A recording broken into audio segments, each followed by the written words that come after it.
अस्सलाम वालेकुम। आज हम PSY 409 पॉजिटिव साइकोलॉजी का शोर लेसन नंबर 1 स्टार्ट करेंगे। तो डेफिनेशन में आपको बताया गया कि positive psychology human mind and behaviour side की साइंस है, जिसमें हम स्टडी और प्रमोट करते हैं बेस्ट ऑफ ह्यूमैनिटी को। इसके अलावा साइकोलॉजिकल साइंस की हमेशा से हिस्सा रह चुकी है, लेकिन जदीद जिंदगी में, मॉडर्न लाइफ में ये पॉजिटिव एस्पेक्ट्स रखती है, स्पेशली अटेंशन रखती है हाइटेंड नीडेड पॉइंट्स को लेकर। पॉजिटिव साइकोलॉजी साइकोलॉजिकल साइंस का हिस्सा है। जैसे कि इंट्रोडक्टरी साइकोलॉजी जो टेक्स्ट बुक्स है, इसके ऑलमोस्ट एवरी जो चैप्टर्स होते हैं वो कंपोजिंग हाल्फ होते हैं।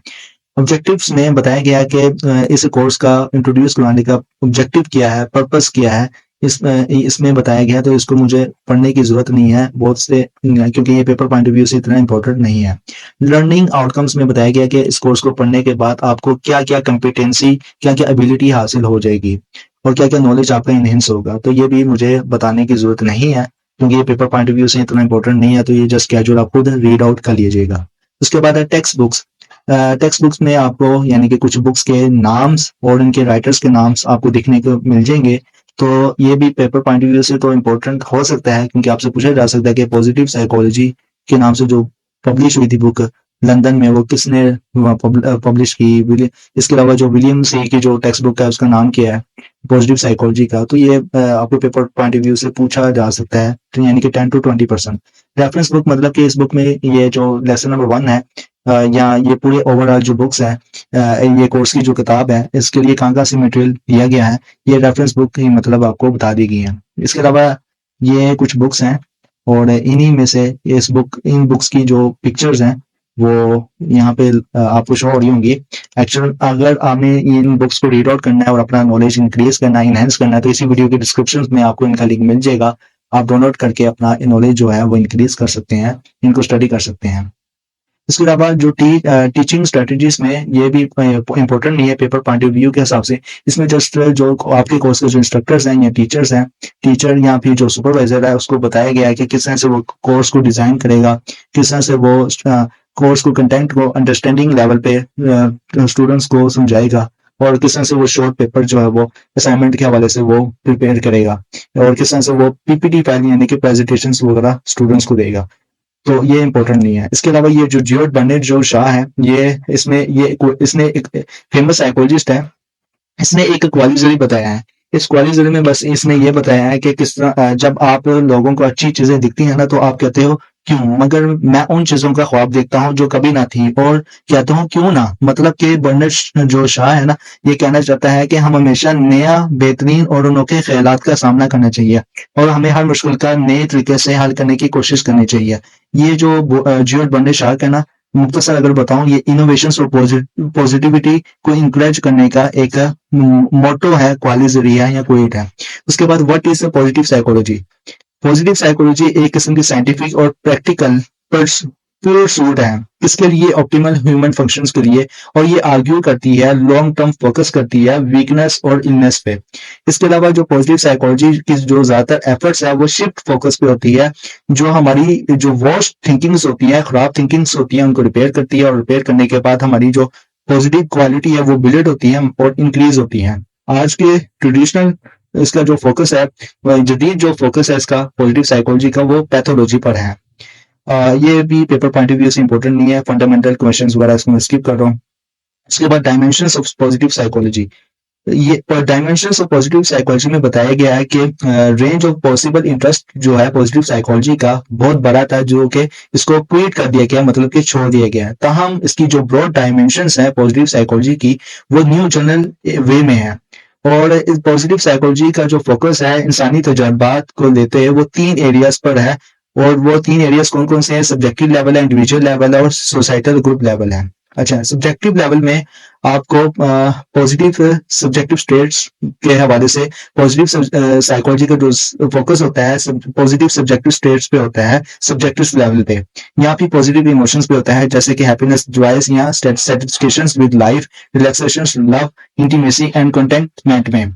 इसके अलावा पॉजिटिव सब्जेक्टिव स्टेट्स में जो सेल्फ कंस्ट्रक्टिव थॉट्स हैं आपकी जाती जिंदगी की या फ्यूचर्स की, वो उन पे भी फोकस होता है पॉजिटिव सब्जेक्टिव स्टेट्स का। जैसे कि आपको नुक्ता नजरिया क्या है या उम्मीद क्या है, हमें क्या फ्यूचर में उम्मीद रखी हुई है, तो ये सब सब्जेक्टिव लेवल के में आती हैं। इसके अलावा पॉजिटिव सब्जेक्टिव स्टेट्स में आपकी फीलिंग्स ऑफ एनर्जी भी शामिल होती है। आप किस तरह की फीलिंग्स रखते हैं और आपकी फीलिंग्स किस लेवल की एनर्जी रखती हैं, और आपका कॉन्फिडेंस भी मैटर करता है। ये पॉजिटिव सब्जेक्टिव स्टेट्स की एग्जांपल्स हैं, और इनको आप अच्छी तरह से इनको याद रख लीजिएगा। ये जो मैंने हाईलाइट किया हुआ ये पेपर पॉइंट ऑफ व्यू से इंपॉर्टेंट है। उसके अलावा इंडिविजुअल लेवल पे पॉजिटिव साइकोलॉजी का जो फोकस होता है वो पॉजिटिव इंडिविजुअल ट्रेट्स पे होता है। जैसे कि आपका इंडिविजुअल ट्रेट्स में क्या क्या शामिल है, वो करेज, परसिस्टेंस, ऑनेस्टी और विजडम वगैरह शामिल है।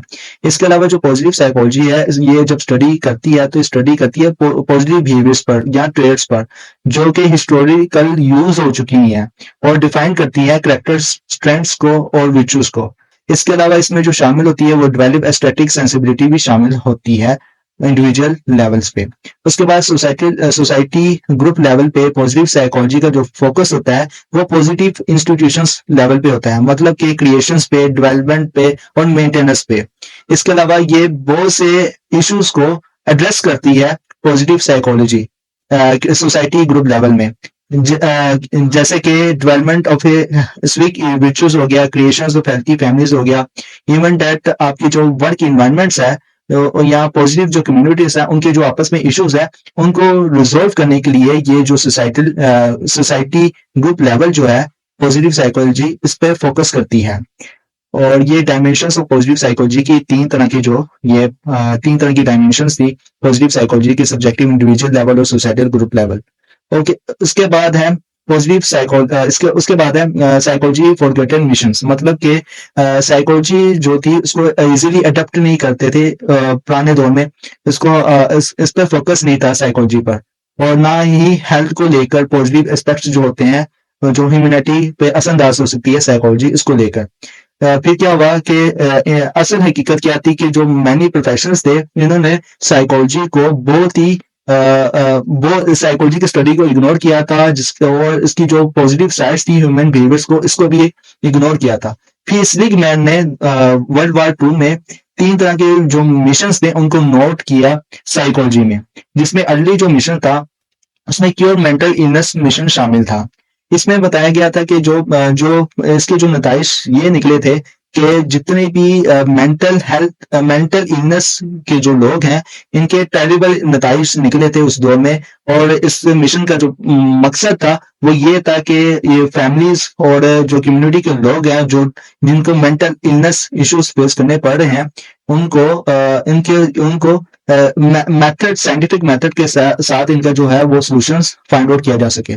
उसके बाद सेकंड अर्ली मिशंस में जो फोकस था इसका मकसद क्या था कि find and nurture genius and talented, मतलब कि जो पहले से स्टडीज वगैरह बन चुकी है इन पे फोकस किया जा सके, और जिससे क्या हो कि डेवलपमेंट ऑफ इंटेलिजेंस जो है वो इंक्रीज हो सके। उसके बाद जो थर्ड अर्ली मिशंस था जो सीलिगमैन ने नोट किया था, इसका जो फोकस था वो make normal life more fulfilling, मतलब कि लाइफ को नॉर्मल बनाया जा सके और आसान बनाया जा सके।